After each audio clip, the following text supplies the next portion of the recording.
This episode of the Off-Road Podcast is sponsored by Ben, Coy, and Aaron.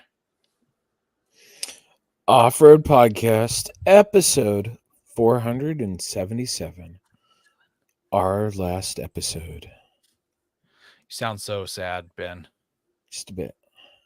Tonight, Aaron becomes ultra. Coy is still screeching. And Ben prepares to shut up. I doubt it.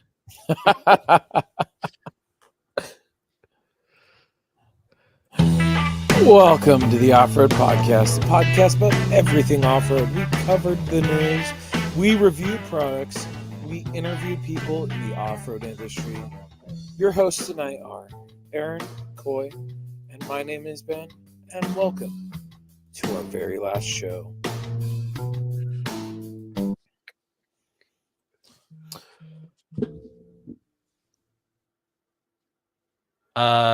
Coy, what are you screeching about? Oh, I believe there's something you wanted to bring up before all this, Aaron. Yeah, there is. And it is that I forgot that I was going to bring this up before I talked about that. I was just so excited to hear about your screeching. So, but before we kick off this episode, I just wanted to recognize all the people who've been affected by Hurricane Helen that hit the Southwest U.S. I know that entire towns have been absolutely hammered. I have been listening to some ham radio channels that you can access through different stuff, and one of them mentioned that this one town isn't going to have power until Friday, which means they're like an entire week without power. That's a lot. And that means if they don't have power, they probably don't have water or sewer. So that's a big deal. So Hey, my hope, Eric just asked if I'm the only one with no audio. If somebody else doesn't have audio, let us know. I'm gonna guess it's Eric. Yeah. I'm gonna guess it's Eric. He's got to put his hearing aids in. So my hope is that there's wheeling communities out there that Badlands, you can't just say yes. Does that mean yes, we have no audio, or yes, he is the only one? He definitely has it. He wouldn't have been able to reply had he.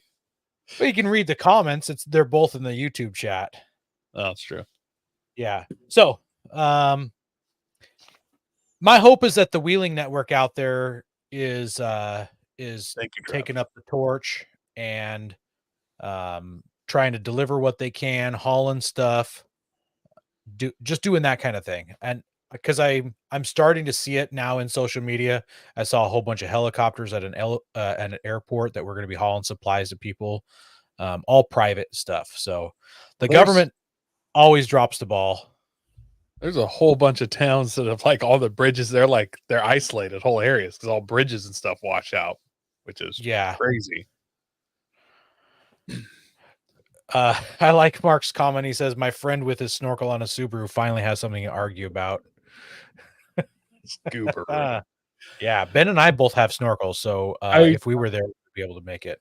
I was just sent a video of some stuff going on there right before this show started, and just a raging river, and there's just like a brand new looking coffin just coming down, surfing the waves.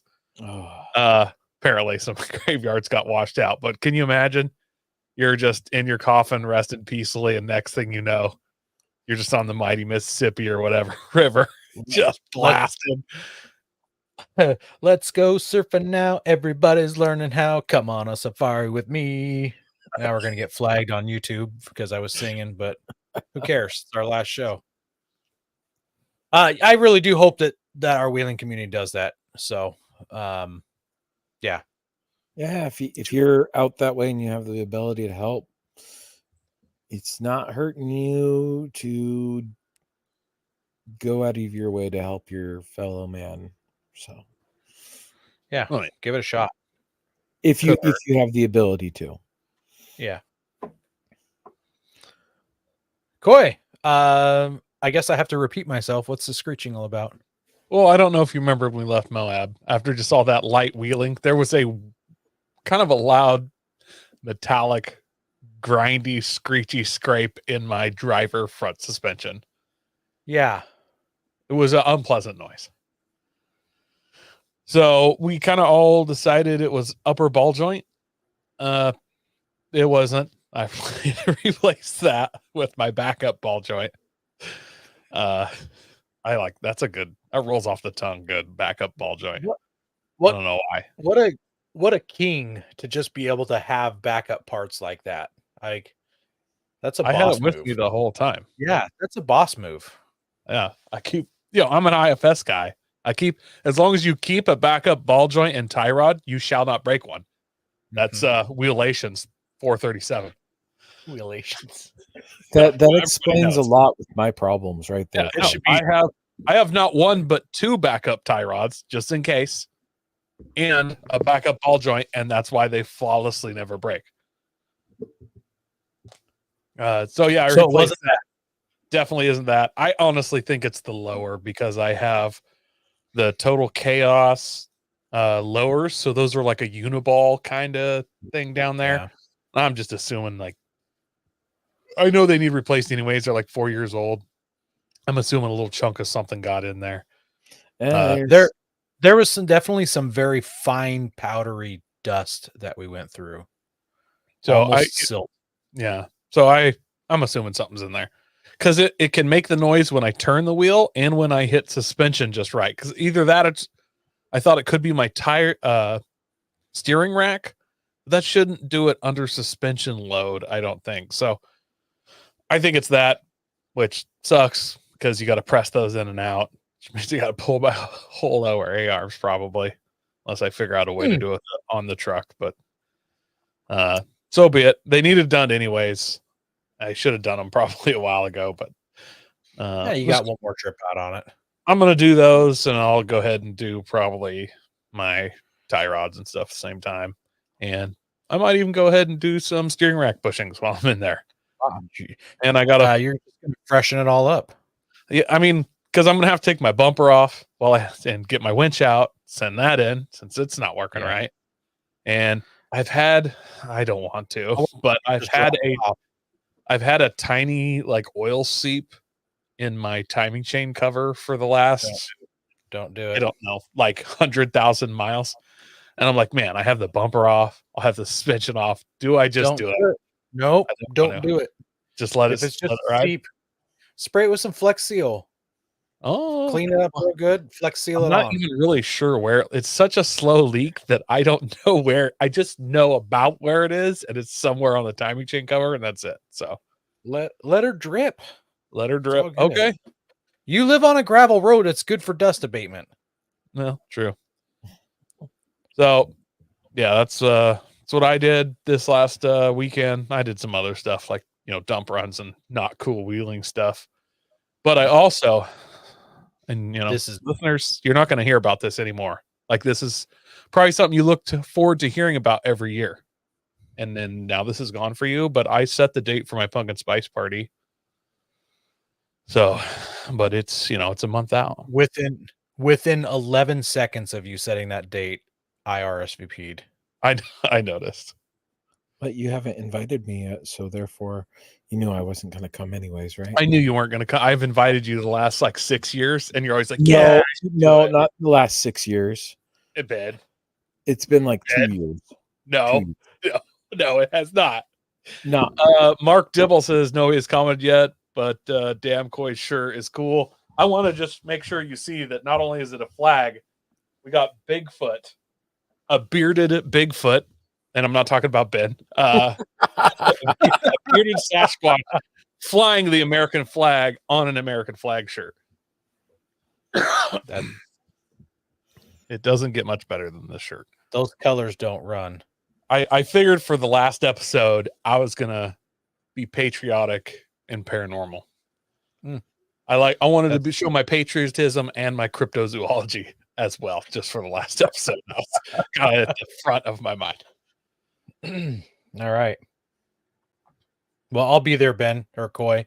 I don't know what I'm bringing yet, but I'll be there. I put it on the calendar. Then I said to my wife, just so you know, this is an event that's happening that we'll be at. I didn't give her an option. I didn't give her an option. So if you had to bring one thing, There's a off-road challenge arcade game on Marketplace right now, and it's down to $500. It's in White Salmon, which is like a 2-hour drive. If you wanted to snag that and bring it to the party, I think it would be a huge hit because it's all like 30 and 40-year-olds, and that's really our jam. Is like that would be a video game from maybe next year. Maybe next year. Is it a 3-person cabinet? It's just a 1-person stand-up. Oh, okay. All right. Which is, sucks because you can't race each other, but it's a space saver, And it's true. Like if you have a Toyota Off-Road Challenge arcade console in your house, it really gives that Toyota statement like, hey, this is a Toyota family. Yeah. So if you wanted to pick that up and just leave it at my house, that'd be cool. I just had this discussion with my wife this afternoon. She was paying some bills and stuff. I'm like, it's nice I'm making more money now, right? Like $15 more an hour. And she's like, yeah, it is nice. And then she started to say, but, and I just went, shh. I know what you're going to say. I know the word's getting ready to come out of your mouth. You don't need to say it. I know what you're going to say. Yeah. But you just took a huge vacation, not a family one, and spent a ton of money. Yeah, one of those, Ben. That exact one. That's Ben for sale. Picked it up. Ben would picked it up already. I would throat punch Ben and then give him a loving hug if he bought that. No, I was digging through some old photos for this week, and I found this one. I was like, oh, it's me, a Firearms Radio Network shirt, and I think this was a drive-in in near Tahuya in Belfair. And they had it there, and I was just like, oh, look at this. And I remember sending it to you guys. Well, to Aaron and our old chat. I remember you having that shirt. I think you bought it for your boys also. Yes. All 3 of my boys had that shirt. Yep. Well, I touched my truck for the first time since Moab. I forgot to mention that besides having ECU issues, I also tore a CV boot. I dented something. The rear bumper on my truck is kind of rotated up a little bit, maybe 5.5 degrees from coming off all those ledges. So there's definitely work that needs to be done to my truck. So I made sure to get right on it, and I installed my Ultra Hook that came in the mail. So I'm pretty sure by putting that on, all the other things are now fixed, including the little bit of leak that I have coming from somewhere, a little engine oil leak. But the Ultra Hook came in the mail while we were in Moab, and so I got to put it on after I got back. It looks pretty sweet, though. I'm excited to snatch that onto something.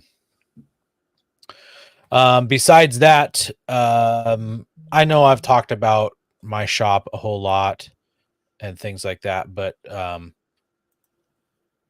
I'm finally moving my tools from the old shop into the new shop. So here we go. Here's a picture.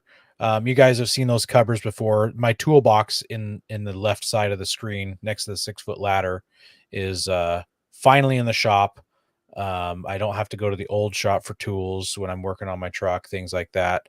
And then in the 2 sets of cupboards down below on the right side that aren't open, last night and today I organized everything in there.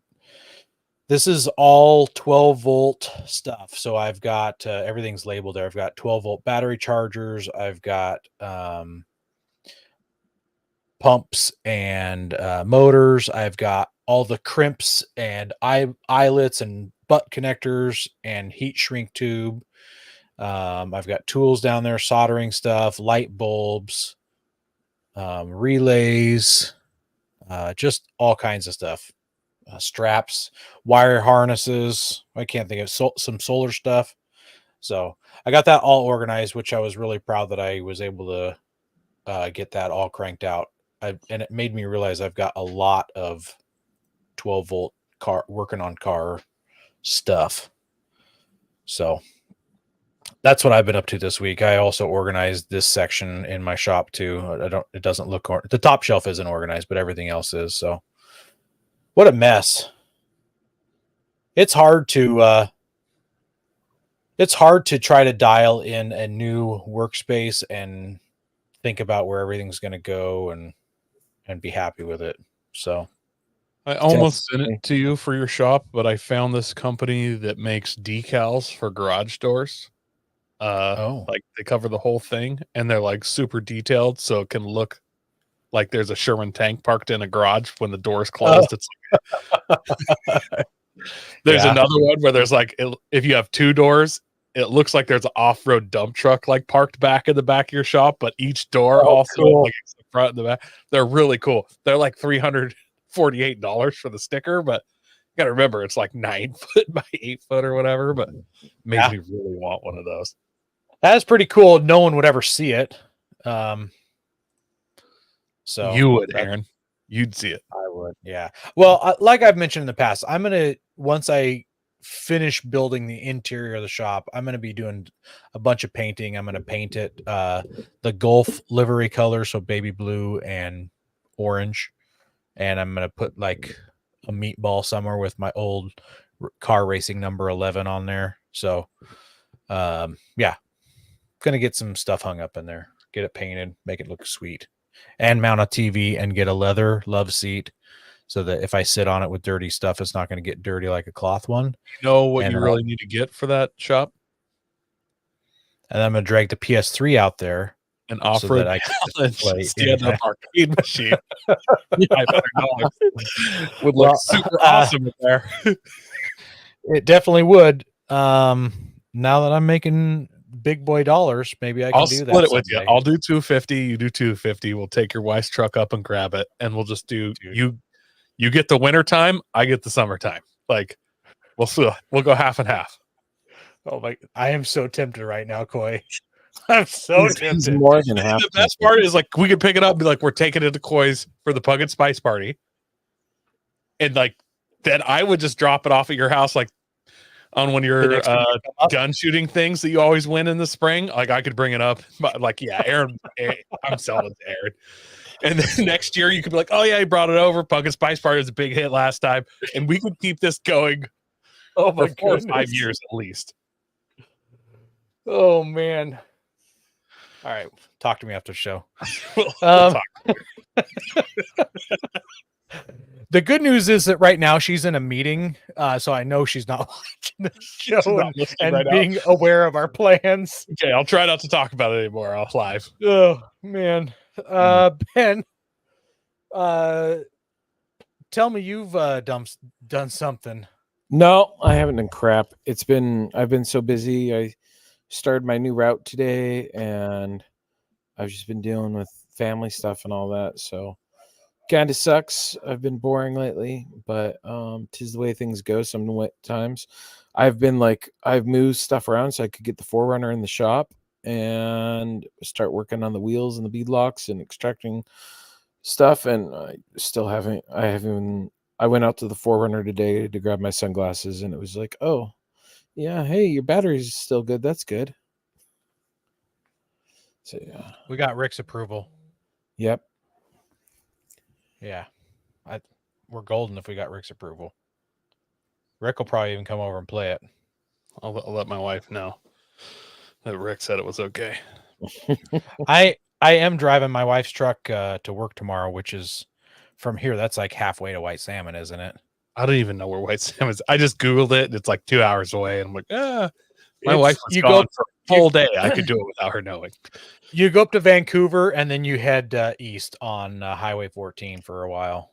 Well, here's what you guys do: I bet you guys could talk them down another $100. I think it started at like 700. It's been on for like 3 months, so I think we could. Possible. That's $200 each, Aaron.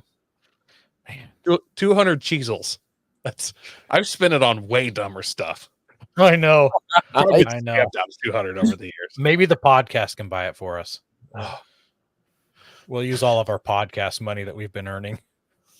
Yeah. All millions of dollars. That's about just been rolling. And you're gonna have to throw your share in as well to cover this. Well, you're gonna have to bring it up here then too. Yeah.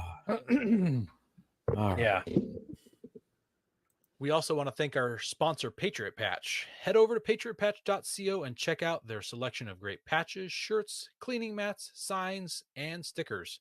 You can also join the Patch of the Month Club for $15 and receive a patch, matching sticker, and artist proof each month.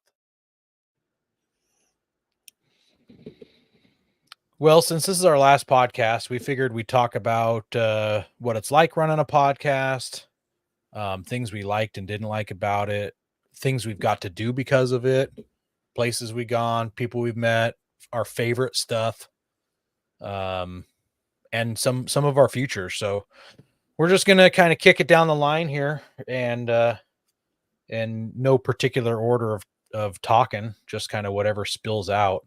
But we're gonna talk about how hard is it to run a podcast.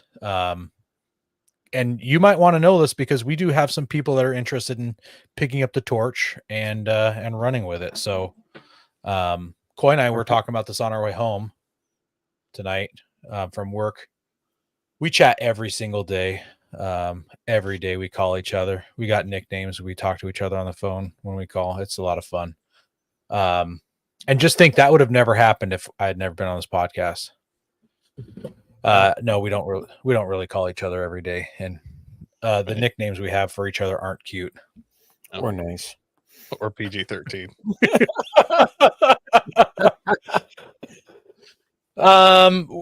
Let's see. How hard is it to do? I was just going to mention what we do to prepare for a show.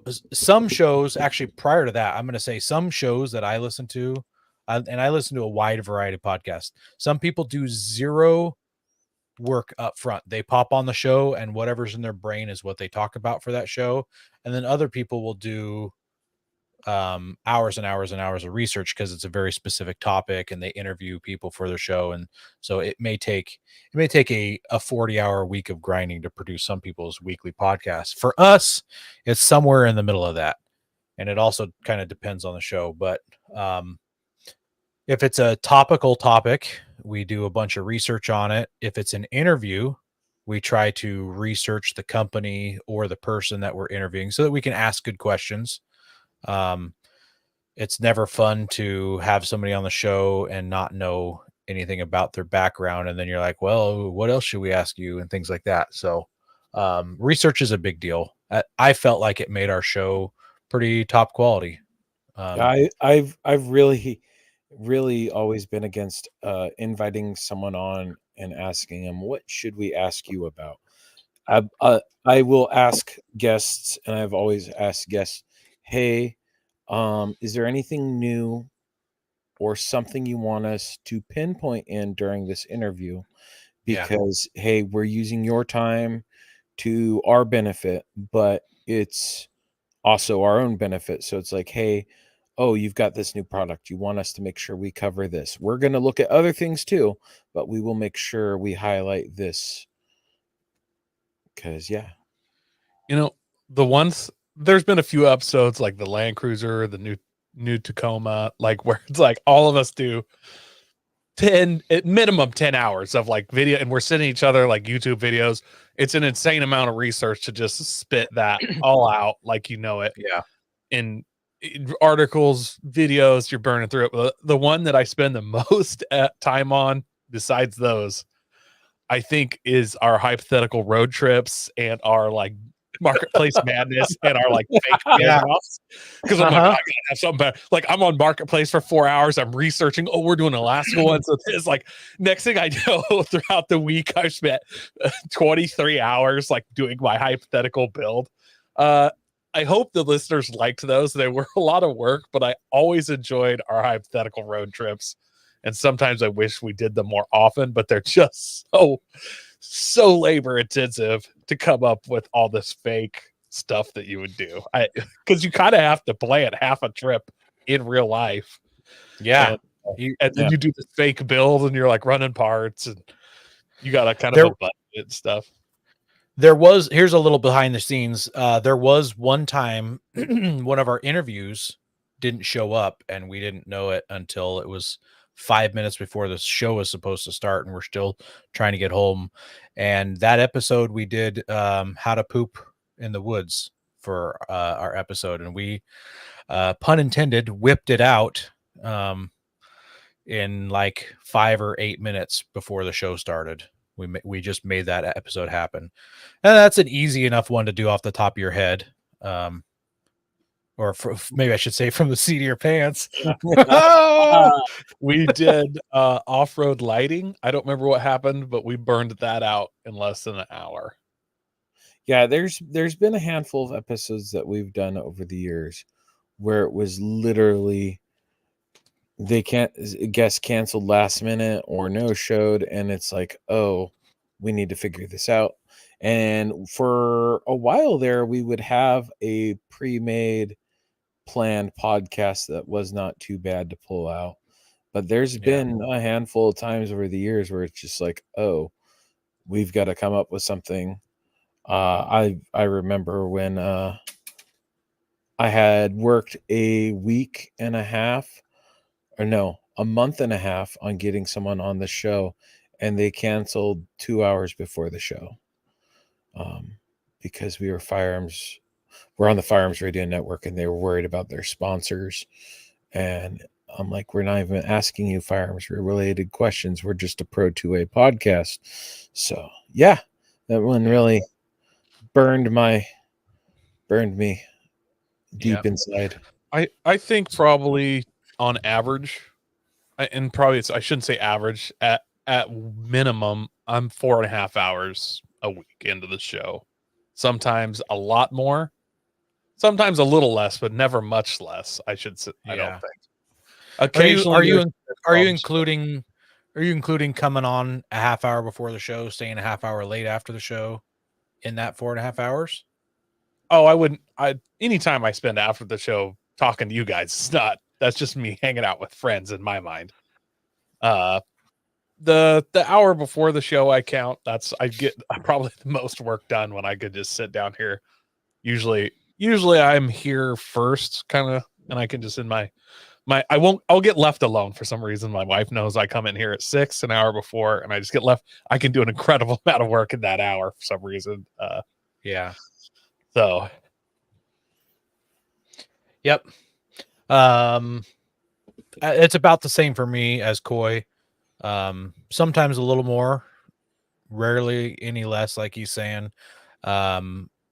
We would spend time not only on the topic, but trying to find news stories that were relevant. And a lot of times it was tough finding relevant news stories, or you find something that looks good, you save it, and then when you go to open the news story, you read it and it's just hot garbage or all speculation or a waste of time. I bet you 20% of the news articles that I've maybe 15% that I had planned to do, I had to just say, no, it isn't going to work, or it's just not relevant, or it's too boring. So news stories were difficult. And then processing all that information and deciding, well, what do we share to the listeners and what don't we share? So yeah. And then I don't know about you guys, but I have a specific like notepad in my phone that's just off-road podcast show ideas throughout the week. I'll be like, oh, I want to bring this up. I'll put that in there. Just thoughts about certain things. Like you're just working or something and something pops up and you're always kind of thinking about the show, you're always, and the other part about, how hard it is, you go on vacation. You're like, all right, guys, I'll be back by Monday. I'm not going to be back by Monday. We got to figure out a show that's good for just the two of you or the two of us, however we're doing it. Like, so you got to think about your co-hosts all the time. You try not to just leave on those Mondays. Yep. Trying if you're not going to be there, having someone to step in to help cover. I mean, Coy, that was you for a while when Jeremy was first leaving us or going on leave. Yeah, I guess for on and off for like a year. So yeah. Guy Dave says we're relatively new to the podcasting realm. He does the Let's Go Hunt podcast. It's a lot more work than what most people think. We've got pages of backlog topics that we've had to come up with for the slow times.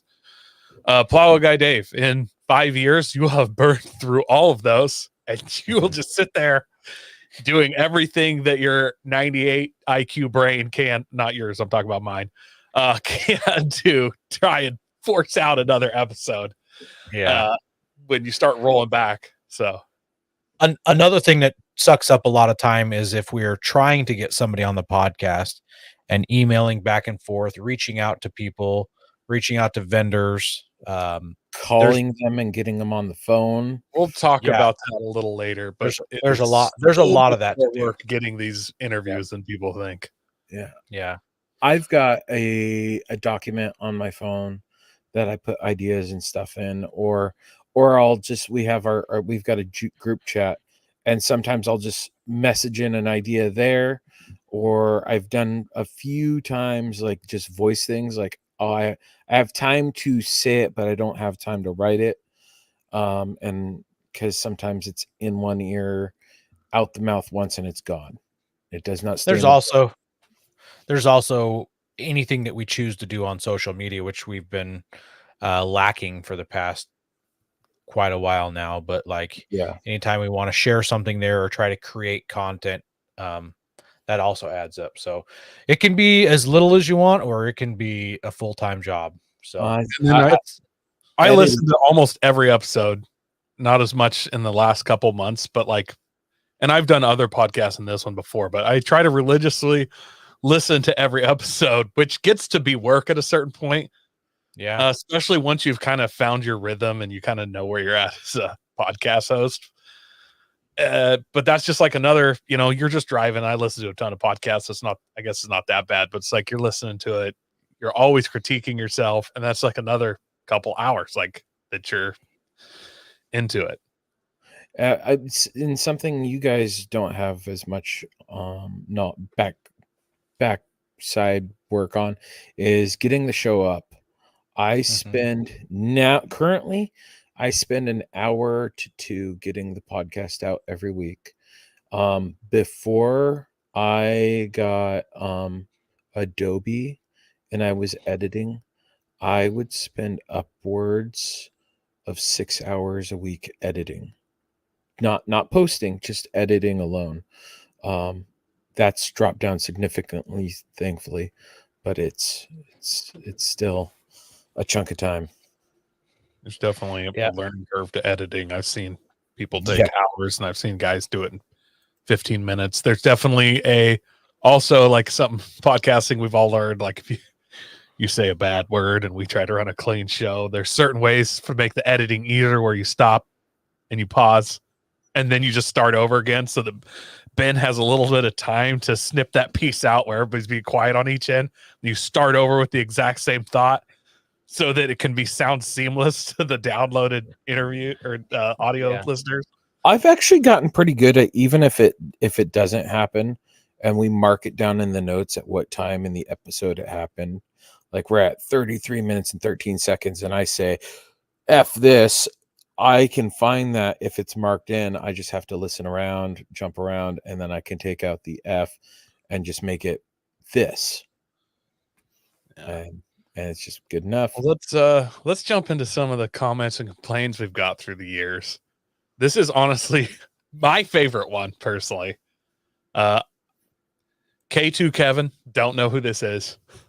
He gave us a 1-star review on iTunes, and the most confusing review I've ever had. I like the 1-star, like, because everybody just goes 5 or 4, but 1 star, it doesn't bother me that I get, because nobody's so bad it's a 1-star review. It's the 3-star review where they're like, hey, they used to be better.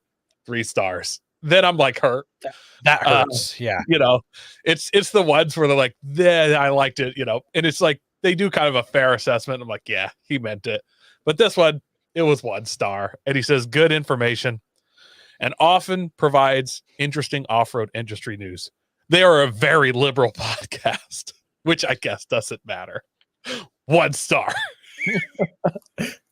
I remember being so offended at this. I just like that, like, overall, that's a pretty good review. Like, he didn't say it was bad. He's like, very informative, often provides interesting off-road industry news. 1 star. So I like that. Yeah. And I love that we're on the Firearms Radio Network, and we're clearly super liberal. Yeah, liberal. So liberal. You've got 2 American flags on your body right now. We're so liberal that we also don't cuss on here, because we're so liberal. We keep it, so liberal. Yeah, that one's always gotten me. This next one, it says, great podcast. Makes me want to go out and build and wheel your rig. Sometimes it'll make you feel bad for Ben. Might need to start a new rig fund for Ben. They have great information and love when they have people in the off-road industry on. And the one I picked here, this one I really like. It says, great topics. Nice to find off-road content for the common man. Not everyone can afford 60s and 40s and a brand new rig. Love the camp stories and honest reviews. Keep up the good work. So that one hits home because listen, I'm driving a budget Toyota. That's the rig I have. I couldn't afford a Toyota when it came time to buy it. I ended up with the Nissan. But that rig, fake Toyotas. You can just say fake Toyota. It's not not budget. I wouldn't say budget. Just say fake. Okay, Ben's driving a budget Toyota. I've got a fake Toyota. Mine is definitely a budget Toyota. Ben's driving the Recon Title Toyota. Yeah. But we're making do. We're wheeling them. Like, I just got back from Moab with Coy. We were gone for 10 days and we did common man stuff, but we beat the crap out of our rigs every single day we wheeled them. And that's the whole reason I haven't built like a giant rig, is just for you listeners. It's the only reason I'm not on 42. I just wanted like an average kind of overland build. That's why I don't have an all steer buggy. So I just want you guys to know that you've been holding me back. Now that I'm not podcasting, I'm going to take all this energy and money saved and just build a bouncer or something. It's because what I can afford, what I like, and we podcast this kind of stuff because that's what we're into. So, I mean, that's Travis says, "Great value Toyota." Great value Toyota. Inexpensive. Yeah. It's fun. I think that got posted around the time Jeremy was building his Jeep on 40s after his front axle bent. Yeah. Plow Guy Dave absolutely will come on. I'll tell you all of my fun shooting animal stories. Let's jump forward to I'm pretty sure I'm gonna sell all my podcast gear and see if I can trade it for off-road challenge arcade machine, but see what I can get for a board, some mics. Man, that hurts Montana Dirt Roads. He says Nissan is like a Japanese Dodge. I'll have you know, in Australia, Nissan is like the top dog. The Patrol it's up there, if not better than the Land Cruiser in Australia. Maybe because they're upside down, they don't know what they're doing down there. I can't tell you for sure. I haven't seen any Patrols on National Geographic. I'll throw that out there. And also, isn't Mitsubishi the Japanese Dodge? Like, that's a thing, right? That's true. That's true. It's a DSM. Favorite things about doing the podcast. For me, it's the places that I've gotten to go and the things I've got to do. I went to SHOT Show because of this podcast. I won't talk about the other stuff because we've got another thing to talk about, but I got to go to SHOT Show. That's how liberal I am. I went to SHOT Show. I was there to boycott guns. I was there with Moms Demand Action. Not really. SHOT Show is amazing, but like some great people that we've met also. So that's some of my favorite things. My favorite thing is I love coming on here for an hour plus every week and roasting Ben. It just, I have a lot of stress at work. Like, I'm a foreman. I got crews. I got bosses yelling at me, and just every Monday, and Mondays are never good days. I just get to come on here and absolutely trash Ben. And he just holds his arms out and just gives me free shots. So that's been one of my favorite parts. He's been my personal crash dummy. So, but I love you, Ben. Love you too, buddy. Or do I? But for reals, not joking. The friendships and adventures that I've made and had, and I honestly wouldn't have had these without being part of the podcast, and I wouldn't have experienced a lot of this. Like, I was a listener originally, Apparently other people like me roasting Ben as well. I work with Jeff, and it's Okay. the same at work as it is here. So Yeah, so he knows what I'm Perfect, talking about. Like it's even on days where like I've been too mean to Ben, I have to stop now. I'm at his probably roasting limit, and then he just sticks his neck out for some more, and I can't help myself. Yeah. But honestly, I would have never experienced so much. Like I was a listener. I interacted with you guys. We'd go back and forth. I eventually came on as a listener ride. Me and Aaron became friends. He moved fairly close to me. We started off-roading together. We did trips together. I did trips with Ben. Then I guest hosted, became closer friends with you guys. We did more trips. We did more things. And then like, we've been to, me and Aaron have been to Moab, to Colorado, to Nevada, like. And then I've met listeners like Josh came from Ohio, a bunch of your friends that you kind of met through podcast stuff that then I've met through you that like it's just a crazy butterfly effect of people and friends I've made all from this podcast. So, to be fair, I kind of do bring it onto myself. No, that's exactly what I'm saying. Like I don't even like making fun of you, Ben. I don't want to, but sure. I can't help myself. You just run around with your lunch money in your hands, and then I just bully you. Put it in your pocket. Put it in your pocket. Wow. Put it in my pocket. Man, my favorite thing literally has been the friends and the contacts that I've made. It's been amazing getting noticed as that podcast guy locally. Oh, you're that guy that does that podcast. And I mean, having the baby poop yellow 4Runner or the camouflage 4Runner, it's not hard to get noticed. And, I'm always out there talking to people. Yeah. Yeah. Thank you, Andy. Thank you, Andy and Mercedes. Coy and I were just talking about you on our drive home today, about the times we've had you on the show. So, and not just this show, you've also been on the previous shows that Coy was doing. So, yeah, it's been crazy the amount of people that I've gotten to make friends with that otherwise wouldn't have happened. Aaron lived in Puyallup, probably would have never met Aaron. We ran slightly different circles. Coy, same with you. I mean, a whole nother state away. And the funny thing is the picture that's behind Coy right here was a picture I took at the first time I went to the Northwest Overland Rally of the cooking competition they had. And there's Coy. That's my wife, my mother-in-law, and then myself, and we're in the middle of the Overland Cook Challenge. Yeah. And Ben just like 2 days ago was like, "Hey, I just found this picture. That's you." And I'm like, "Holy crap!" And I didn't know Ben. Like, yeah, actually, crazy. I think that was the year that you tried finding me and you sent me a message the podcast a message on Facebook. And you'd flipped over my awning after I had got blown over during the wind. Like you were using a picture. I looked for you like 3 years in a row, and you were always not there. So, like you would be there. ADD. I'm everywhere. He would post pictures and stuff, and then I would try and find him by the pictures. But it's like, where's Waldo? Maybe I need to get that outfit. Fat. Let's talk about stuff we didn't like. The pay. Yeah, who put that in there? Who put that in there? That's so good. The pay has not been good. It has not been good.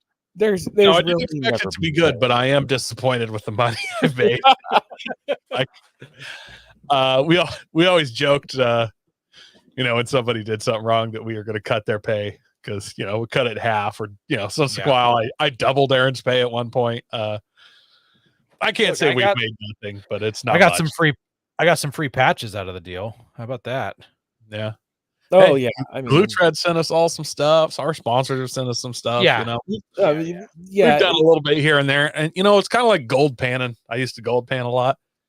Once you figure your equipment and, all the gear you take and gas and stuff, and then all the labor just shoveling out a riverbank for hours every weekend, you make a good 30, 40 cents an hour. And then you got to cut your fuel and stuff out of that. And podcasting is same way. Like, yeah, you make money, but by the time you back out your gear, your laptop, I have a kind of a dedicated room in my house. Semi dedicated room. Yeah. Soundboard, microphone. And, you know, yeah. The fact that your wife complains every time and stuff every week. Yeah, the pay's not awesome. Yeah. Especially if she's home.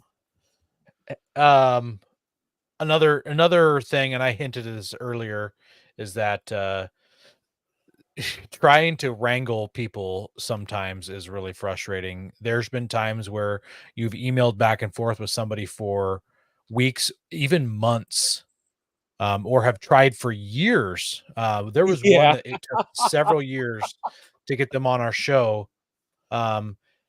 It's a lot of work, but some of those never pan out, and you'll have 22 emails back and forth with somebody. What do you think the percentages of emails sent versus guests on is? No, I would say that 10 to 1. 25. We probably get 25% of the 100% we put out. We collect 25%. I'd say we collect closer to 10. You think it's less than 25%? I mean, the amount of messages I've sent to companies, and I know Coy has, and I know you have, I've sent a lot. I think it's 10 to 1 or so. Like, okay. All right. It could be more, could be less. Yeah. But I'm counting the ones. It's really poor. I'm counting the ones where they reply and you're like, hey, here's a couple dates. What would you like? And then just nothing. And like those dates are getting close. You're like, hey, what's up? And then they're maybe like, oh, sorry. Can we do another one? And then like, seems like a lot of times you go, and then I don't know, that marketing guy quits and goes to a new job because those jobs got, and like, then that email's no longer valid. Or I've emailed and they're like, oh, hey, yeah, no, we're going to forward this to our marketing guy. This is really cool. We really like the idea of this. And then nothing. There's been, I'm going to name drop a company, not in shade, but just to explain. There's a company called Apex Designs. They make really cool, like air down valves and some anti-sway bar stuff. And I emailed them, I Instagrammed them. I couldn't get any reply. So I finally just called them because I've kind of fanboyed this company for a while and I really wanted them on. And the dude was like, you're a what? I'm like, you know what a podcast is? And he's like, no. I'm like, oof. It's kind of like an online talk show. And we'd love to have you on and talk about your product. He's like, what's in it for you? And I was like, free content, like, and you get to advertise, like, it's cool. It's like a mutual thing. Like it's free. And he's like, yeah, I'll talk to the owner. Which you could tell. It was like, that guy never heard of a podcast before. I'm assuming he just assumed I was a scammer. Like, done. Gone. Yeah. So. Yeah.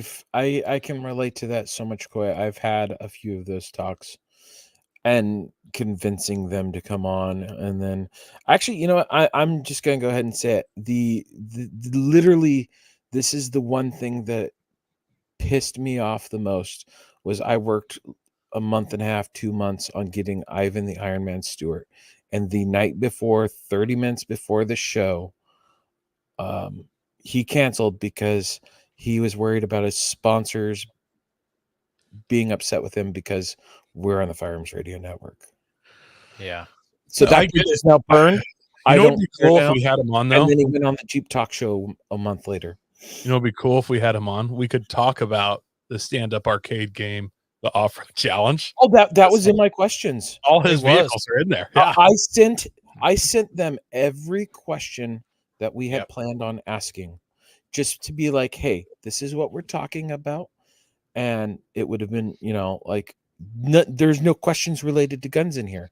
Like, and there was other things I was even willing to bend and flex within my abilities to help. And I was pretty much just showing the middle finger and right back at you now. So, I don't care anymore. Places and events we got to attend. Or wait, do we have one more thing to talk about and things we didn't like? I guess we might as well. I'll do this one. The one thing that actually bugged me the most, and this is probably more a me problem. Like, this is my childhood trauma or something coming through. lack of show participation. And I'm not dogging on our listeners. We've had a great listener base. But so difficult to like judge where you're at and how you're doing just watching your download numbers. And we get a decent amount of activity in the comments, but then we'd post a video on the Facebook page and it'd just be like the same couple guys commenting. Two people like it, one person comments. And I just craved more like listener interaction so badly, and it's so hard to get. It's not our listeners. I think every show that's like this is probably that way. And then like we've said, it's our last episode, and there's a bunch of people like, oh dang, I listen every week, and I'm like, I've never seen your profit on anything before. Like, yeah. So that always burned me, but that's, I've had other podcasts, like that's just part of podcasting. You don't get that interaction with your fan base or listener base or whatever you want to call it. So that's something that sucks about podcasting. Like if you're like me and you need that kind of personal interaction, it's really tough sometimes. Yeah, it is. I can remember a giveaway where we only had like 36 people enter in on it. And it's like, hey, this is a good amount of product here. And like, I don't know if it was like Facebook drowning it out or what, but it's like, yeah. It's frustrating, but I listen to probably 20 podcasts pretty regularly, and I'm the same way. They're always like, oh, hey, we're doing this. Just call in or email. I don't do any of that. I listen to their podcast for free. I'm like, oh, I love this podcast. And then I absolutely don't interact at all. Like, yeah, I interacted with this podcast. That's kind of how I got here. But yeah. I love you too, Rick, even though you didn't come to with us. And totally send our invite. Yeah. And hurt my feelings forever. and yes, Pete, you were stuck. All right. Places, events we got to attend.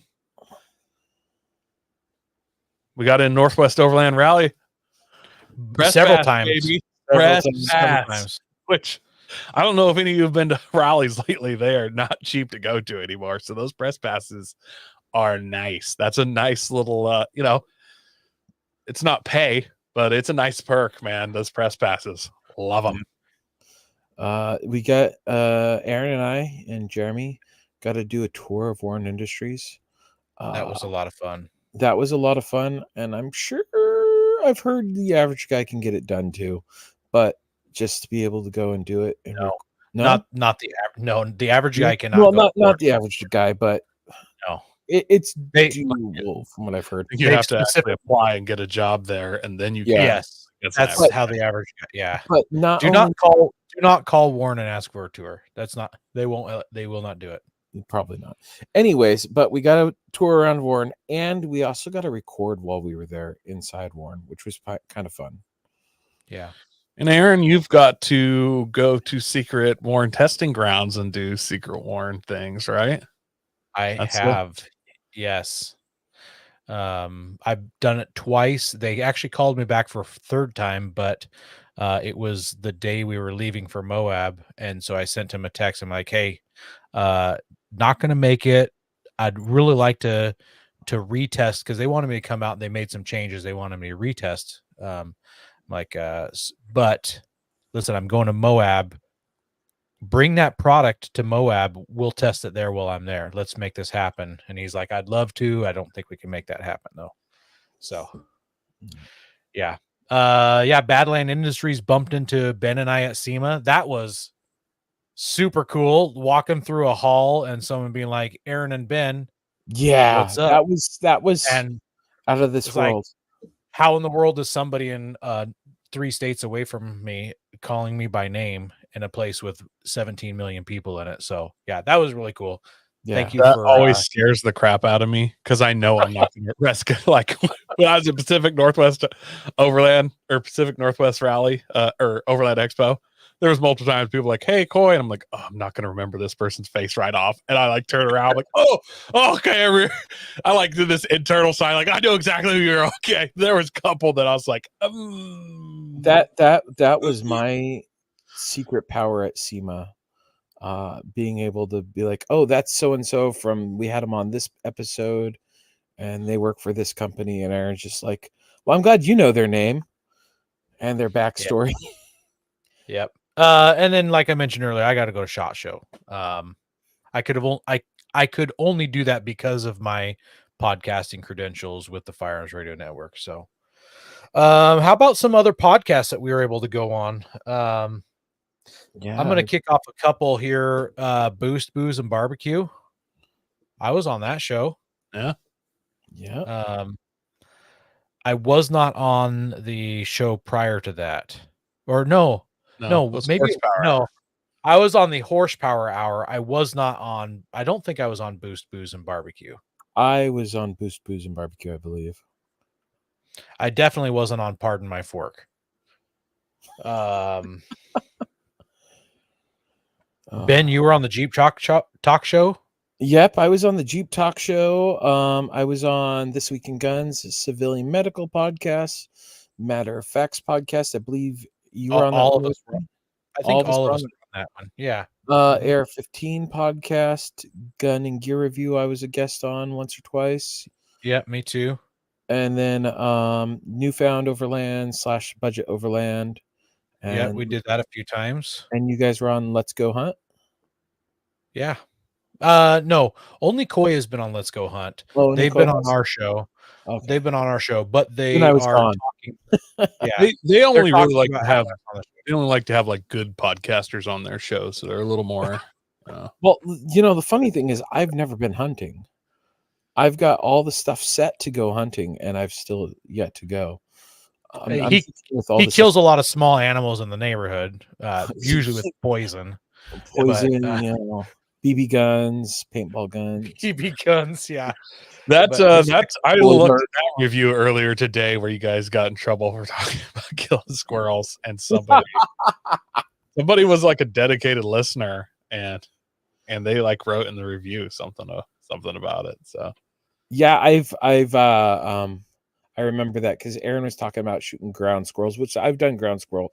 I guess I've hunted once. I've killed ground squirrels down in Oregon, but not like big game. So yeah, we're currently not shooting the squirrels. I had a little misfire on the farm. I shot my brother-in-law's picnic table, so we're now trapping them. Hard to believe that I missed, by the way. Really hard to believe. I've seen the way you win those competitions, so I can't believe that you, after making those shots, would shoot a picnic table by accident. You know, so now we're trapping them and drowning them. So way more humane than just Aaron, having your head explode. You know what we should do is I should come down with a cannon, and we could use some. You want to put flares? A squirrel in the cannon? No, we just put above their nests, you know, one of those targets holding some road flares, and we'll fire some spray cans at it.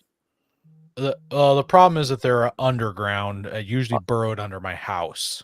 Oh, well, I'm saying just when they come out of the ground, as they pop out, just chow, you know. Yeah, we have had fun with your cannon on my property before. Oh yeah, yep.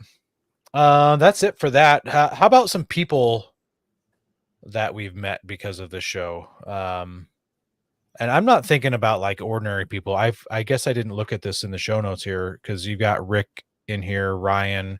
Oh, I was just thinking all the listeners and stuff. Like, no, I was thinking like show because who are you thinking? Like famous people.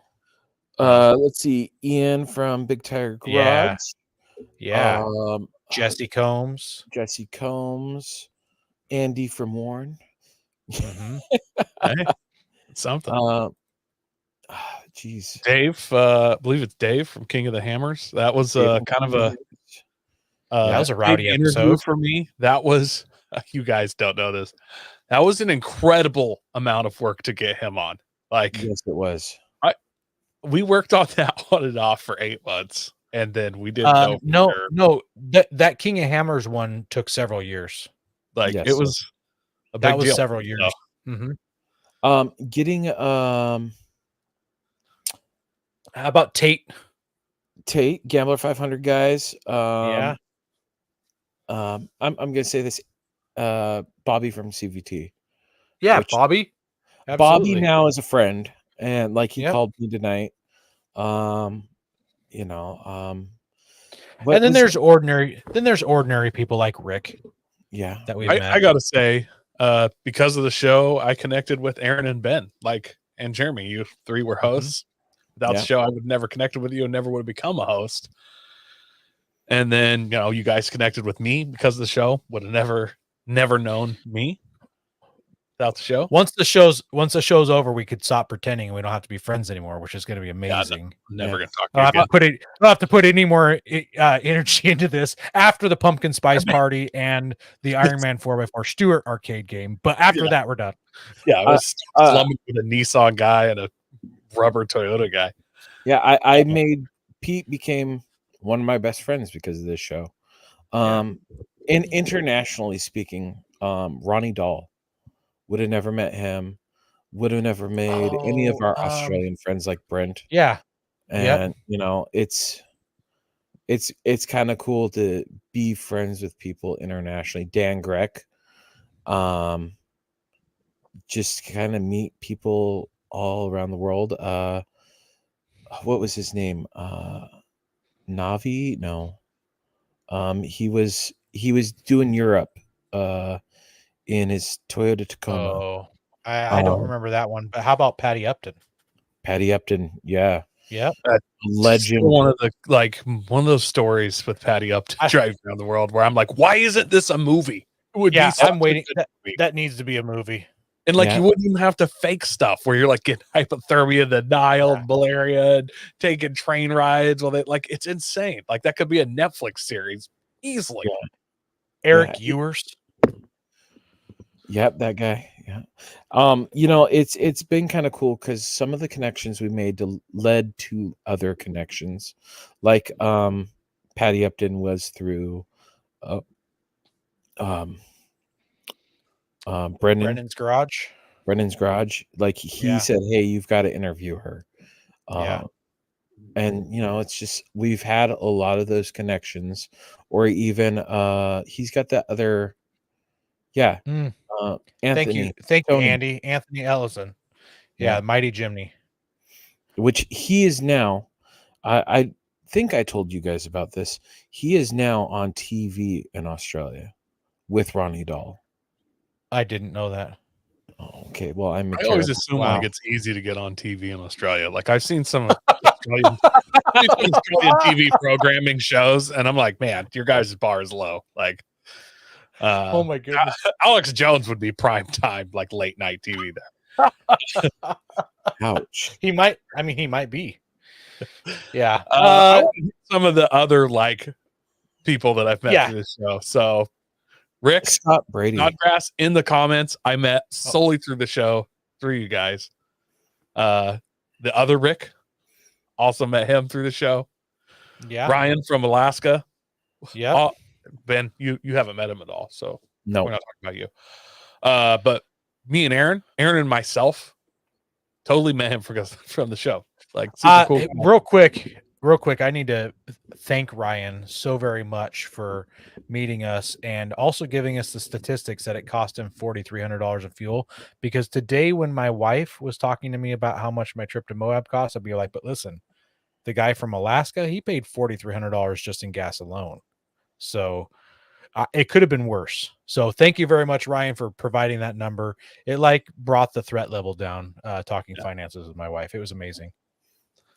Eric Ewers points out that breakdancers in Australia, so that kind of right with the TV thing I said. It's not high bar. So Ryan, and then Ohio Josh commented a lot on the show. He doesn't anymore because he has a job. Like a big boy. So apparently, even though on the last show he couldn't make it for our last show. Stay up a little late on Monday night. Whatever. Well, you got a job and your wife's pregnant and you're having a life, but whatever. I get it. So he came to Northwest wanting to meet us and camp with us, and all of us couldn't. And then he just came to our houses anyways. He was like, hey man, I'm coming through Oregon and I need to work on my truck. And I'm like, bring it on. Yeah. He called me up and he's like, hey, I know we were supposed to do this and you skipped out on it, but can I come to your house and work on my rig? I'm like, yeah, go for it. I'm always curious. Like, he never really said. There was some joking, but like, what a tough sell to your wife, you know? Like, hey, there are these guys I listen to on the internet, and we're gonna camp with them when we get on the other side of America. Well, so I'm just imagining my wife, like, have you met these people before? No, but they're cool guys. Like, They sound great. Yeah. I know what they look like. And then we're like, hey man, we got too much going on. We can't camp this weekend. And he's like, well, just don't worry, babe. We'll go to their house. Like, I'll just go. I got guys. I know a guy. And then he's just like, hey. And he comes up like, his wife the whole time has just been like, what is this? What is my husband doing? She's probably stressed out of her mind. Dan Cole is another great one. First. She met Ben first. I want to point that out. So fortunately for her, my wife was home. So my wife's like, would you like to take a shower and use our shower and all that? And like, hey, you guys can run a load of laundry and all that. So yeah, it was, fortunately, there was at least a female presence there along with my big, hairy, scary self to ease it a little bit. And I'm like, hey, you can sleep in my garage. I won't hang your bodies from the rafters. I had a puppy at the time, so that's like, that goes a long ways. You could lure people with a puppy. I'll get any van. There's puppies in there, especially if it's a hound. I'm in. I'm jumping in that van.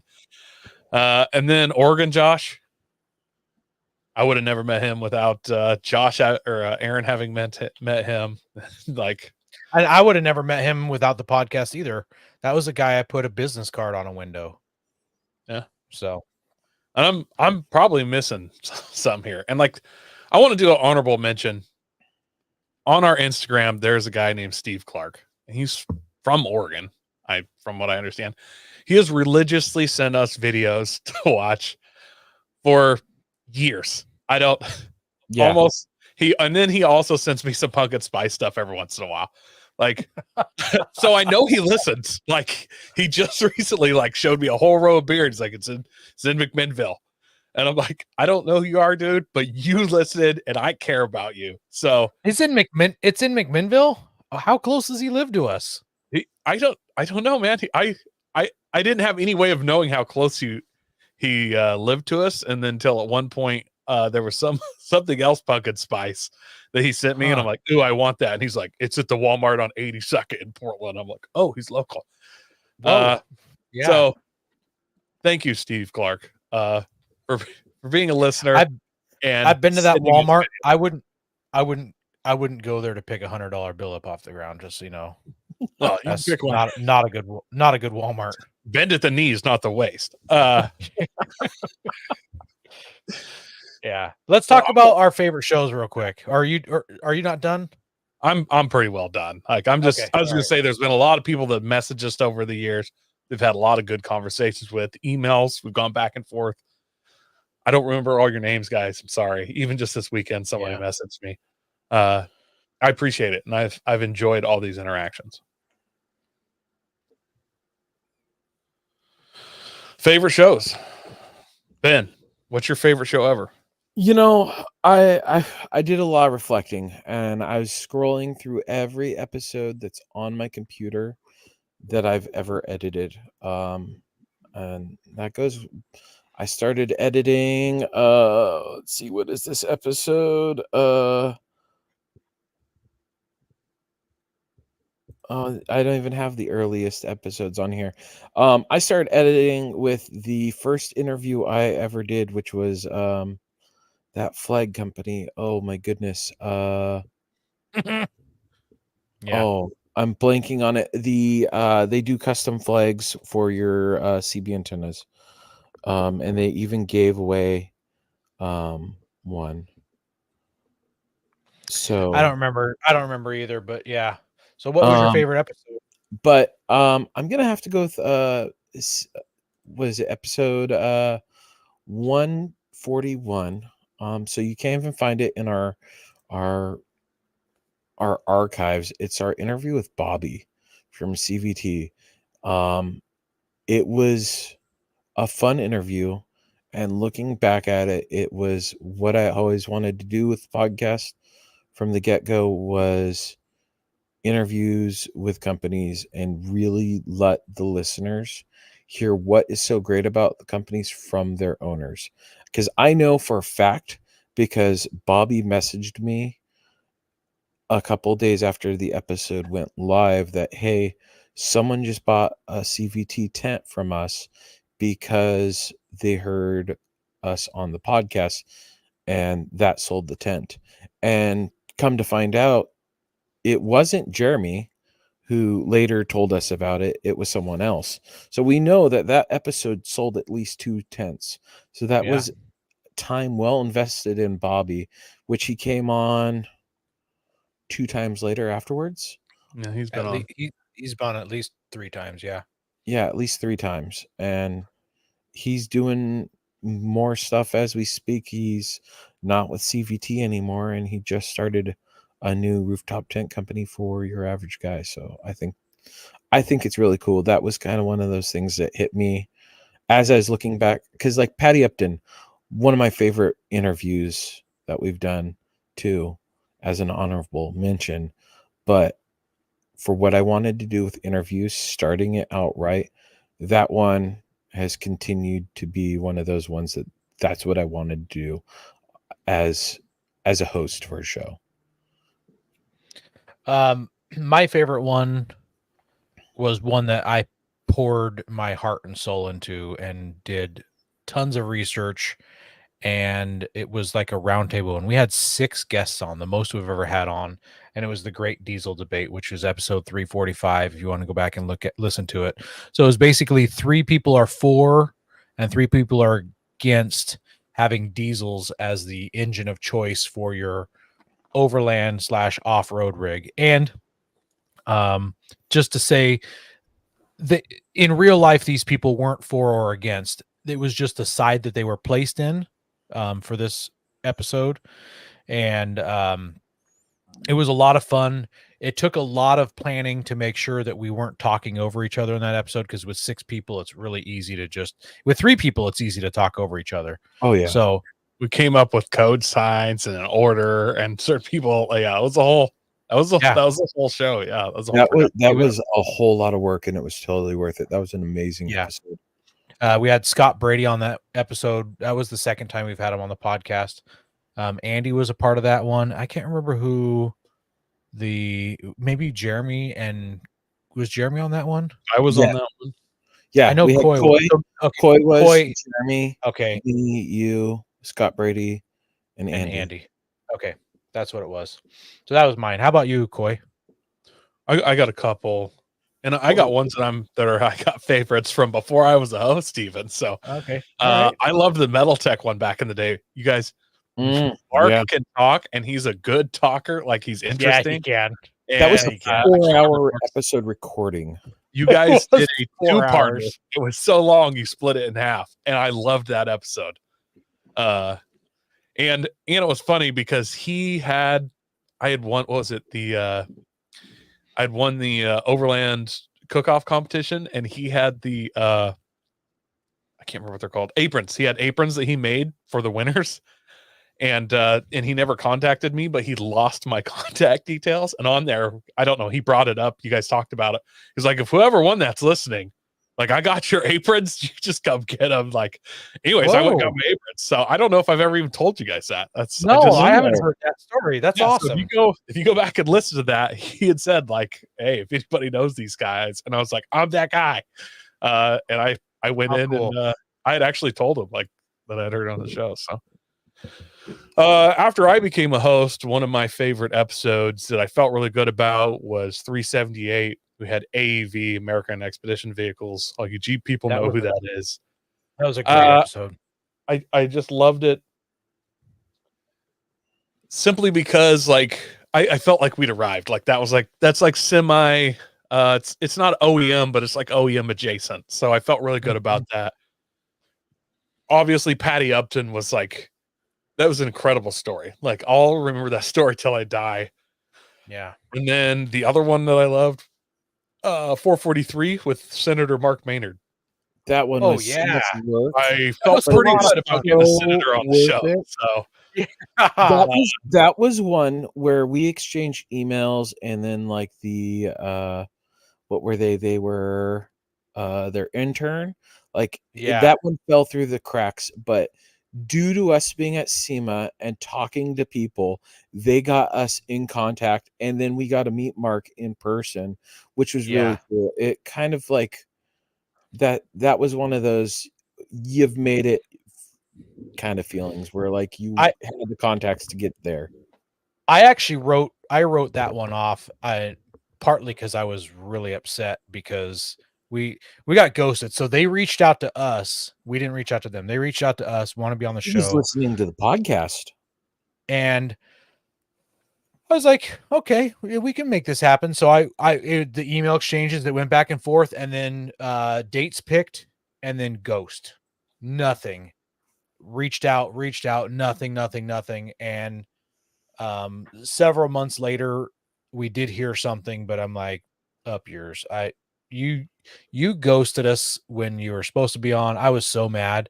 And then when we went to SEMA, we heard that he was there. We met with him in person. Super cool guy. We found out the intern story, and then I was like, oh, forgiveness. I need to stop being so harsh. I can get my panties in a wad sometimes. Yeah. As you both know. Oh yeah. Oh my goodness.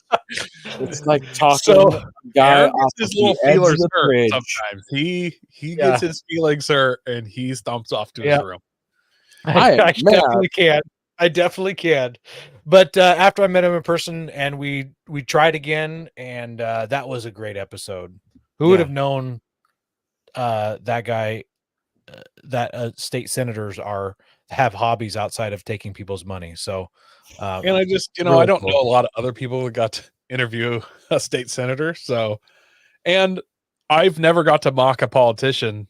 I can't say to their face, but I got to work in a lot of quips and yeah, that was good. That was good. it was fun.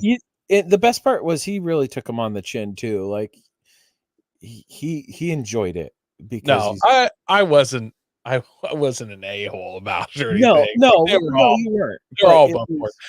I had one. It's actually just saw it the other day in my notebook that I had lined up for him. Obviously, he's a Republican since he's into Wheeling.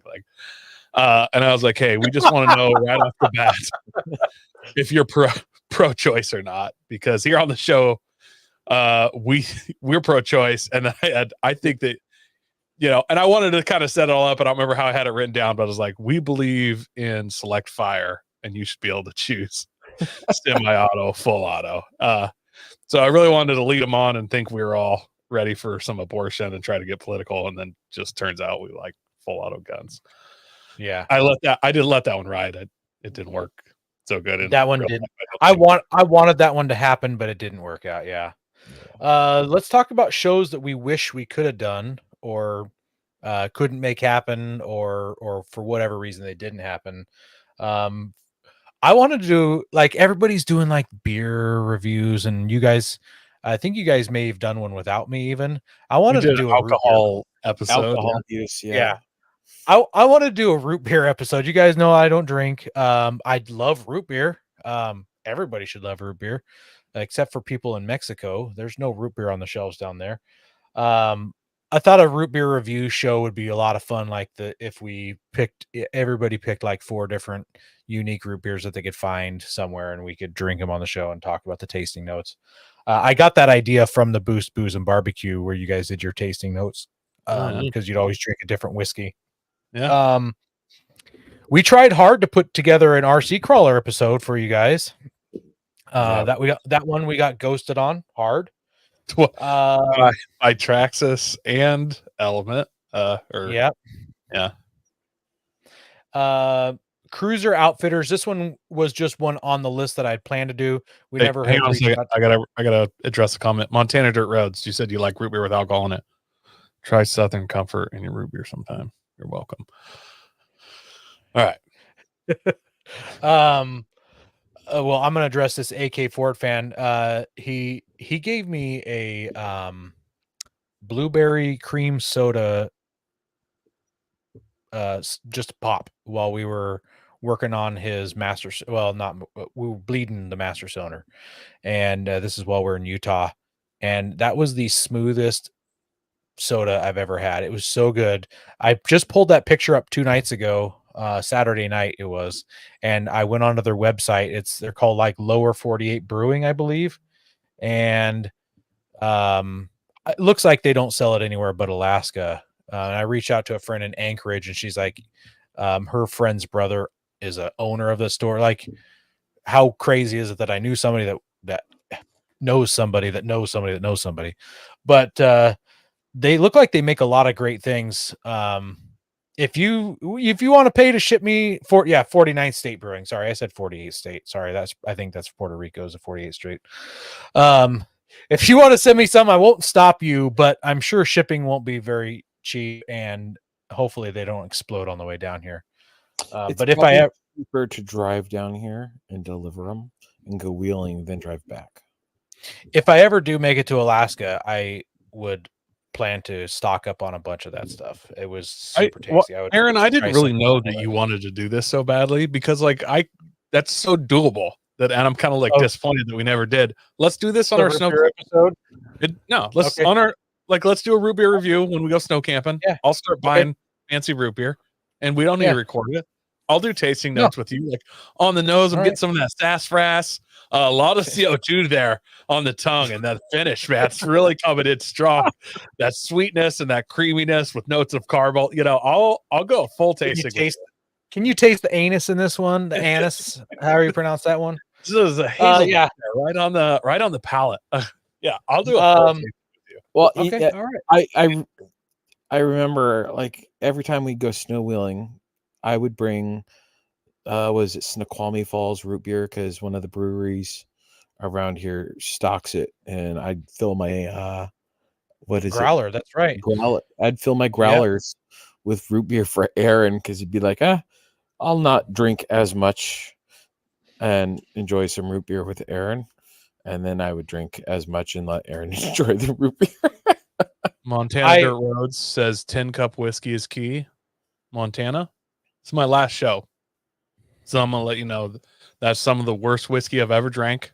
I thought, because of their marketing and their cool bottle of the shot glass, I was so hyped about that, and I bought their whiskey, and I wanted to like it so bad. And the fact that it tastes like there's laundry detergent in it, I couldn't get past. But because I still wanted to like it so bad, one year they did like a 10-year age, super fancy, ultra expensive one. So I was like, you know what? It's that I probably didn't like the regular, but their fancy barrel aged one, I'm gonna love. I gave it away, so you need to get some different. I can't. Wow, you actually gave it away versus I didn't even use it to get drunk with. I was just like, I can't do this. This is cleaning. This is for cleaning wood floors. That sounds like my tequila that I brought. Sounds a lot like that tequila you brought one year to snow camp. A couple more episodes that didn't happen. I'm going to save the worst for last year, but the next one, Cruiser Outfitters. Kurt Williams is a big Land Cruiser guy. He was on whatever that TV show was, the Expedition thing. Expedition Overland XO, I think it was. I can't remember for sure, but he was also on Scott Brady's trip around the world where they did the 7 continents with the Land Cruisers. Anyways, I wanted to have him on and do a show specifically about the brand new Land Cruiser. We did our Land Cruiser episode, but I thought it'd be fun. Give the Land Cruiser 6 months, see what people are building for it, have him on to talk about how it's going, what his thoughts are on the new Land Cruiser. So I thought that'd be a great show. And then the last one here, this one was another kick in the privates. Kenda Tires. We wanted to have them on so bad, reached out super hard. Ben and I looked for him at SEMA, didn't find him at SEMA, reached out different ways through social media. We finally got in touch with them. The ball's rolling. I'm telling them how much I love Kenda Tires. I just purchased a set of them from a buddy, and we're going to have them on the show. We're trying to pick dates, and then they just went silent and never heard from them again, even after trying to reach out multiple times. So I went Yeah. on LinkedIn and started contacting employees through LinkedIn. That's how deep we went. Yeah. Yeah. We found their marketing person through LinkedIn. Yeah. Yeah. That I really wanted them on. And Really How about you, Ben? Bubba Rope was one I've always wanted to do. I'd heard them do an interview early on, thought they were a cool company, loved the story behind them. We met him at SEMA, and I was like, we have to have him on. And talking to the owner at SEMA, and everything was so cool. Really wish I would have gotten that one done. Still gonna say it as much as it burns me. Ivan Iron Stewart. Grew up with the video game and watching him do stuff. Curry Enterprises. We met Casey Curry at SEMA, and he was ready to come on. And more tire companies. Like BFG, Goodrich, like really at this point I'd take any tire companies just to hear different views from different tire companies, because at this point I'm starting to think they're like birds that are not real or something, or the earth is flat. Like there's only one tire company, and we just happen to get two of their guys to come on once, but they all have different names and they're all made in China, and not really, but that's how it feels with just no one ever responding, because we've reached out to a lot of tire companies. Yeah. okay, I just first of all want to point out that birds aren't real, Ben. I just clue you into that. That's why they sit on power lines, is they're recharging. They're all government spy drones. So find a picture of a bird that's over 400 years old. Like you won't find any paintings. World's also flat stuff. JK. So I have just a couple things. I always want to do more listener rides. I don't think we didn't really do any listener rides while I was on the show. Yeah, you're right. I think we maybe did one, maybe. Yeah, I think Josh from Ohio, we did kind of one. Yeah. So I always kind of want to do those. Maybe they would have sucked. I don't know, but I want to do more of those, and I just didn't. And I always had an idea for a Halloween episode. I wanted to get a bunch of listeners to write in about like spooky, weird, or some unexplainable thing that happened, while you're camping around the trail. And, I'm sure all of us have some weird stories where some weird went down. Like, I'm not talking a werewolf ran through your camp or anything, but sometimes just weird stuff happens in the woods. You spend time out in the woods and you see some weird stuff. It just would have been a lot of legwork, and I had to get a lot of interaction from listeners and stuff. And I always said I was going to do it, and I never did it. And I kind of regret not at least trying to do that episode. I think it would have been fun and could have been really interesting. So I want to do like a spooky Halloween thing, and it just never went off for me. The other one that I did kind of try and do, I don't know if you guys remember, there was a group that went out on the Rubicon, and then there was like an insane snowstorm. Like they knew there was going to be some snow. That was like 2 years ago, right? Yeah, it dropped like 6 feet in 12 hours. And they were like trapped up there, and guys were like coming in. They were trying to get to them, but there was some like water crossing they could. I was like intently following this online. Like that's right. It was like watching the moon landing for me. Like I was in. Like I'm like, oh, are they getting the guys? And the guys were messaging. Like it was like 3 days, and I'm just like, I'm messaging. I'd be like, oh, I found some more pictures. I went back and forth trying to do that. I thought it was so cool. I found kind of one of the guys on Instagram and shot him a message, and he had some kind of like FJ Cruiser, or sorry, like FJ 45. FJ 40. It was like FJ Rokes or something. I can't remember. And I tried to email him, but it said like, don't email here. And like he was really hard to contact, even on his website and on Instagram. And I was like, hey man, I'm not here to make fun of you. Like I was following this, like you were Richard Byrd going on an Arctic expedition. I want to hear the story. It sounds so awesome. They like choppered him in fuel with a helicopter. Yeah. Like it was probably an epic story, but a lot of people were trash talking these guys, but they kind of went in. They're like kind of guys like us who do snow camping and are kind of well prepared, and they had food and everything, and they were fine. But they did get in a situation they're having trouble getting out of, but like no one was in an unsafe position. So I was like, hey, dude, this is the coolest adventure.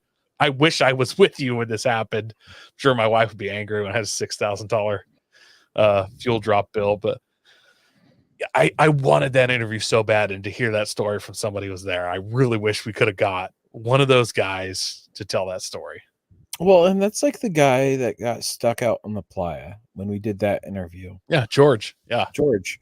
That was tons of people talk crap about him, but George was able to come on and kind of tell his side of the story, kind of defend it, and also, hey, be like, hey, I am responsible for this. He did take his blame, and yeah, that was Badlands says, are you not talking about the XJ left in on the con for the winter? It's like 2 years ago. It was like a Dodge pickup, and it was like an FJ45 or some kind of FJ40 variant, a Jeep, maybe a yellow. I want to say like a yellow Jeep. And yeah, they were camping on the Rubicon in the winter and got like I won't say freak snowstorm, because they do get they got unexpected more. They knew snow was coming, but it was like amount they could handle. And then they got like 6 feet. Like a snowcat tried to get in there, but there was too much drop at some water crossing. The snowcat couldn't get across. Mm-hmm. Yeah. And they eventually were just going like, a quarter mile a day. They were just digging, and just forced themselves till they got to that water crossing. They had to get airdropped fuel. A guy came in with like a front end loader and tried to dig to them and stuff. But they eventually got there and just they basically from what I could tell, they basically hand dug their way out of this. They just shoveled snow and drove, and shoveled snow and drove, and shoveled snow and drove. And I don't know any of their names, but the guy that had the FJ variant, I tried to get a hold of and never could. And I couldn't find any contact for the other guys.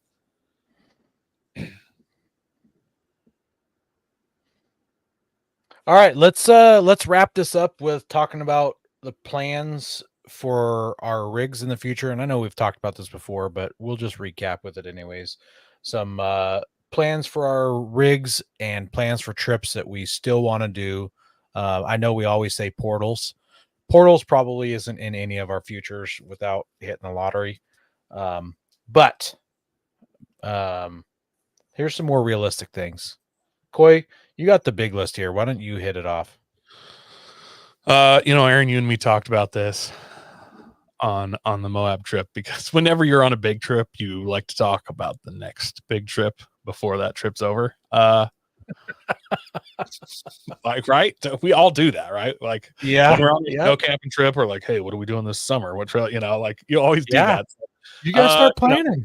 Like day 4 of the trip, we're like, hey, when's the next one? And like we're all like, hey, when we want to do something big and cool, but can't be next year because the wives, are probably upset right now. Like, kind of, what do we do? And we were like, I don't remember who. I might have even been me. It was like, dude, I've always wanted to run Baja Peninsula. Like, I don't need to go during the the Baja 1000, but I mean, that would make it extra. That'd make it extra.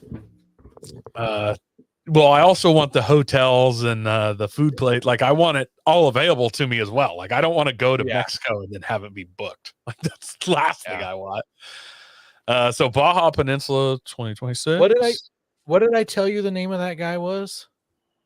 Baja Forlo, Fiesta Forlo, something Forlo.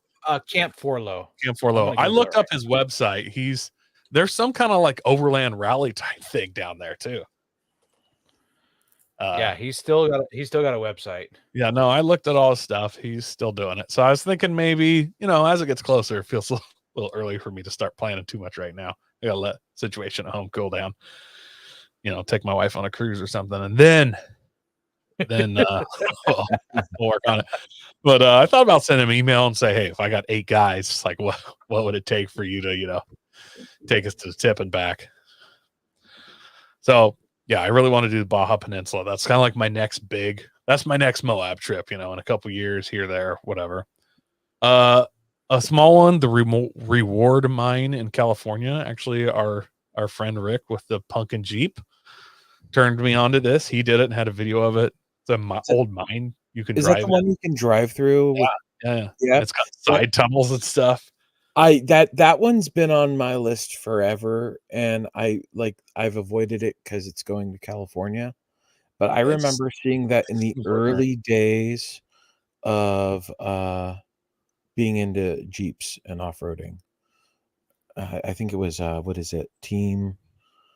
No, the guys that had the website, the Jeep JK site. I can't remember, but yeah. So, well, Ben, I'll invite you. Like, let's do it. Maybe this summer or something. We can do it. It's close enough, at least for us. It's almost can be a long weekend, like a 4-day weekend. We can make it happen. So that would be a 4-day weekend. Badland Industry says he just did it a few weeks ago. Super cool. Yeah. There's a place in Nevada called Moon Rocks.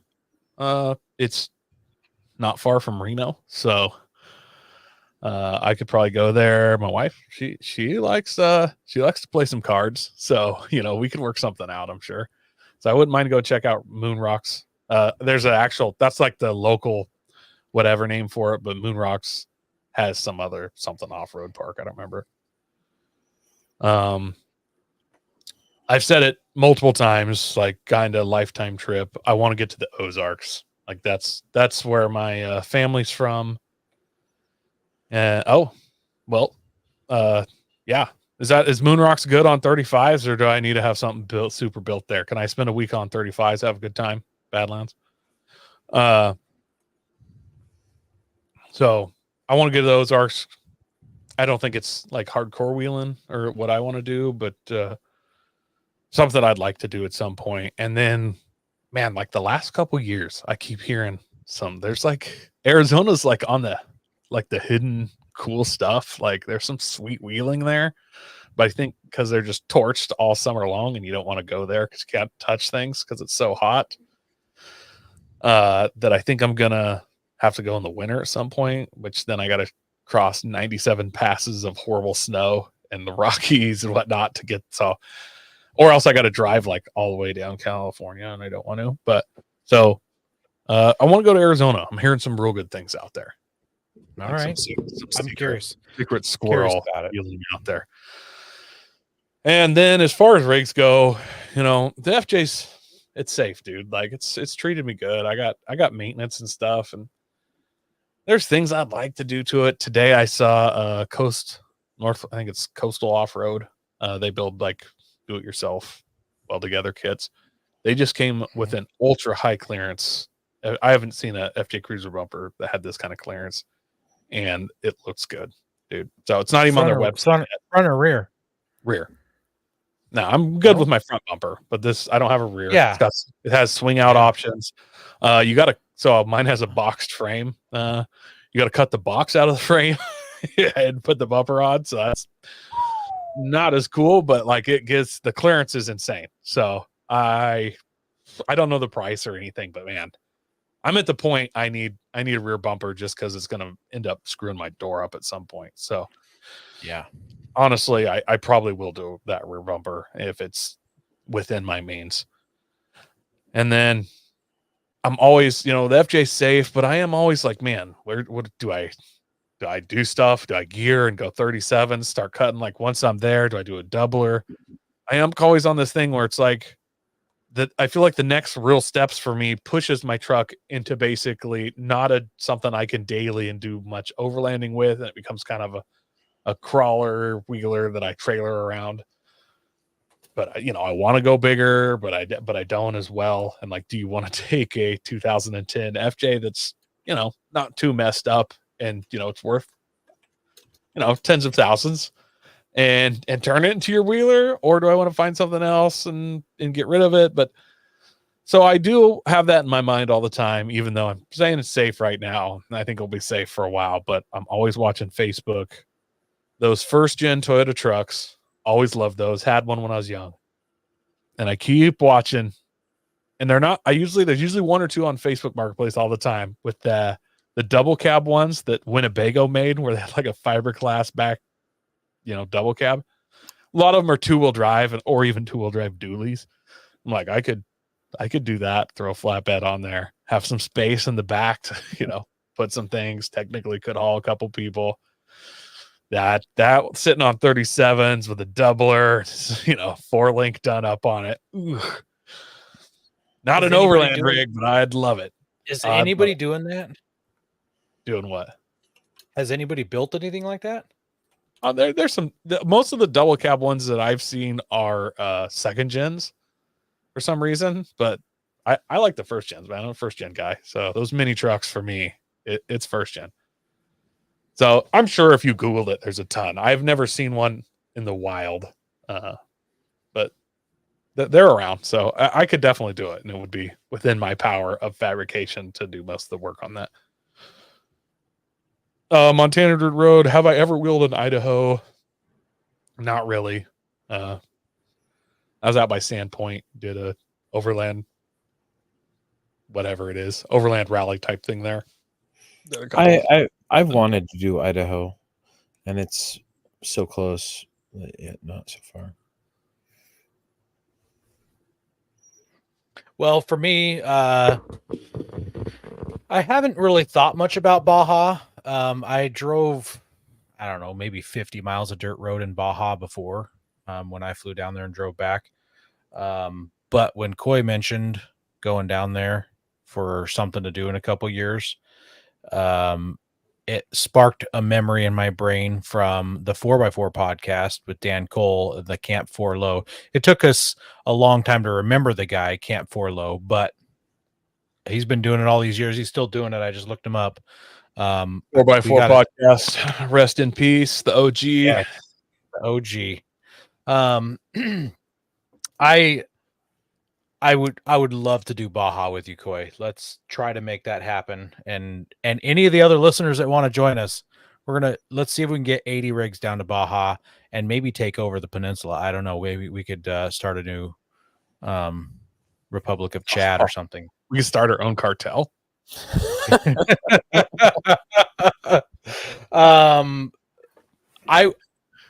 I sat in on a video for the Idaho Backroad Discovery when they first launched that specific one.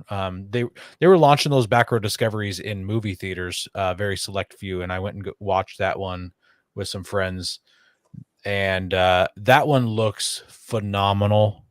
And so that one's definitely on my list, and it's a long one. I think it's like 8 to 10 days long to do that one. When I keep talking about this glass house in Central Oregon, that's out near Hart Mountain, in the Antelope Preserve out there. So we got to go check that one out. And as far as my rig, I'm really happy with it. The only thing I might change about it is I noticed how much my front bumper hung up on rocks. It sticks out way more than other people. And then I would like to modify the rear of my truck, and do like a high clearance cut on the rear fenders of my truck and add a rear tire swing out so I can move the 35 out of the bed and onto a swing out because it doesn't fit under the truck anymore. So that's where I'm at.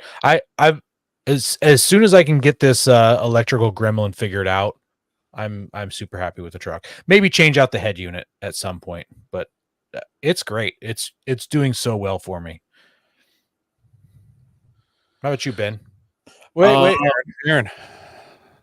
Or new vehicle? We didn't talk about that. I thought long and hard about it, and I don't think I need a new vehicle. I think I'm happy with the Nissan. Last time I've talked to you, you were like, I'm ready. Because I was so pissed. I was so pissed at my truck. I was so pissed at my truck in Moab. Yeah, but if I can get this gremlin figured out, I don't need to sell the Nissan. If I can't figure it out, I feel bad for the person who buys my truck with this electrical gremlin. So start throwing parts at it. Yeah. So locker is on my future, a rear locker at least. I need and want one. Want more than need, but I need one. I would say need. I think a rear locker in the Pacific Northwest for wheeling, not for backfire roads, but for wheeling, is pretty important. Yeah, and rear bumper. It's getting to the point where I need one because of preventing damage and all that. Like Coy said, protecting that back door. It's just time. And then I'm gonna start working on the Jeep truck. Once I get a couple projects done for the house stuff, the Jeep truck's coming in the garage and it's going apart, and I want to get it back together within a year. I doubt it will be that quickly, but I want to. I'm probably going to take the time I spend on the podcast and be like, okay, this is my time to go in the shop and work on the Jeep truck and make it a thing.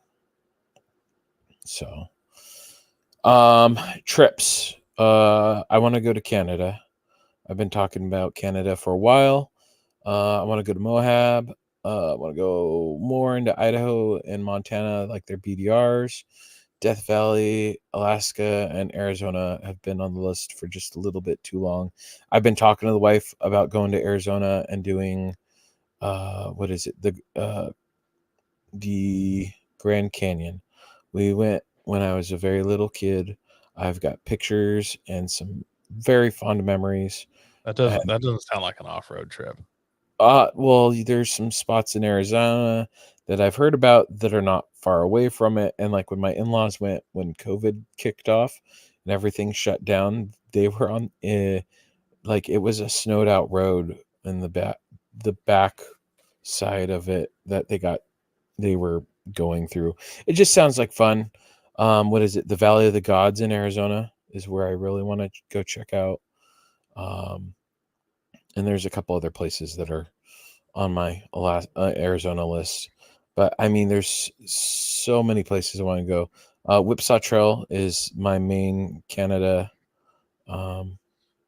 Badlands Whipsaw has been on ours. Badland Industry says Whipsaw's on my list. Whipsaw's been on our list. That's kind of on our short list, actually. That's like a 6-hour drive for us and like 4 for Ben. So it's mostly I just need to get a passport and go to Canada. Ugh. Does Oregon have like an enhanced license? I don't have one. Does. They do. It does, but yeah. Coy, poutine. That looks good, dude. I don't know if I can chug a whole bottle of maple syrup. Like I'd have to build up to that. So actually Andy says Whipsaw's on his list. Maybe we need to do like summer 2025 Whipsaw trip. Like we got 5 guys ready to go right now. Yeah. So all right. Yeah. Okay. Maybe we'd be able to get Jeremy to come out of retirement for it. Yeah, I'm down. Let's do it. Like that's an easy one for us. That's a long weekend again. I hear Whipsaw is very easy to do. It's not a hard trail. It's an overlander trail. So yeah. Well, so we can go up there and shoot off fireworks.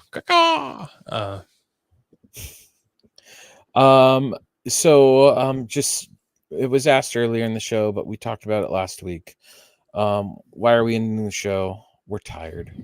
I've been doing this. So just I pulled up the numbers. I started on episode 51. We're at 477. That was July 9th, 2015 when it came out. And a year before that, I attempted to record an episode before the previous set of hosts had started, and it didn't work out. Aaron joined episode 66, October 22nd, 2015.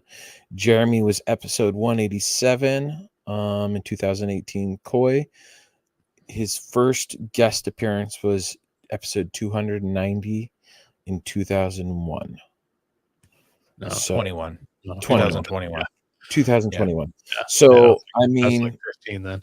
We put in a lot of time, and the 4 to 10 or 12 hours sometimes each. It's a lot. We're tired. We've got other things we want to do with our family, and this is families, and this kind of cuts into it.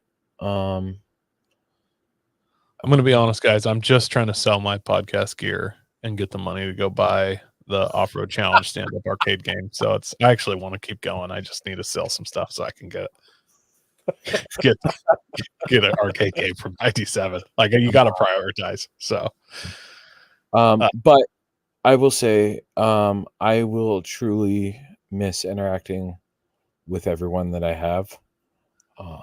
And who knows?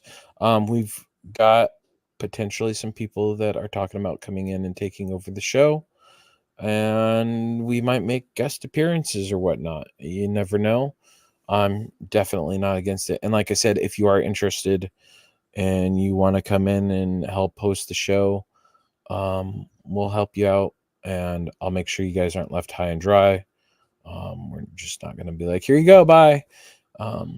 This is this show's my baby for what we've put into it.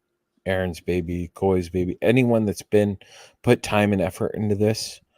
I don't want to just go here's the keys and ruin the name, or for you listeners, what we've created. Hopefully make it something amazing, even better. That's Ben. I will give the keys to a 16-year-old just to see what they do with it. Like, I love. Honestly, that'd be kind of interesting to see the point of a 16-year-old, what they want to do for a show. That would be kind of interesting to see. So yeah, maybe so, and I'd just help edit it for them. Yeah. We'd love to see somebody else take it. Like, I was a fan of this show before I was a host, and I'd love to be a fan of the show after as a host. And if somebody takes it over and they want some extra help, I'm not against helping host for a while. Like, so, if you're even thinking about it, shoot us a message. Go ahead, Aaron. As for me, I've already got next Monday booked, and 3 Mondays a month booked every month from now till my son probably turns 18. So, moving on, not turning back. I won't be coming back. I'm out of here. I don't have to. I'm only quitting because I get tired of correcting Ben's spelling in the show notes. I'm like, I can't correct the spelling anymore, so I'm out. I'm done. It's too much work. That's literally where 4 out of 4.5 of the hours go. Grammarly can't keep up. I actually haven't said this till now, but I wrote a letter to myself to prove this, so I have proof. And actually, about 3 months ago, I said, if Ben can make it through the opening monologue without screwing it up, I'm going to stay.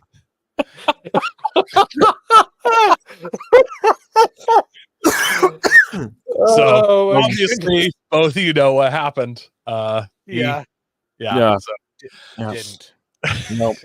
No, the dyslexic guy reading live never works. I should have just recorded it at one point. I just wanted to slip one last roast into Ben for old time's sake. So guys, I loved our listeners. I loved this. I won't say it's never again, but it's likely we won't talk to you anymore unless you reach out personally, not through the podcast. And I want to thank all you guys, man. This has been a fun ride. I've had a good time. So before I get emotional, next week, guys, for the show, who knows? Make your own show.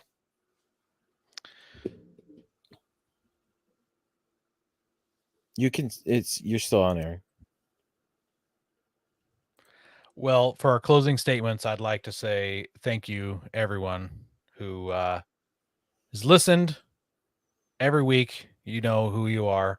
Listening, watching, it really does mean a lot to us. And I know I say that every week, but we really do appreciate you guys. Appreciate you, our listeners, and the few of you that watch online. Appreciate you guys. Here's a little outro video for you to watch, and it's just some of the memories of the podcast. And this is it. This is the end of the line, boys.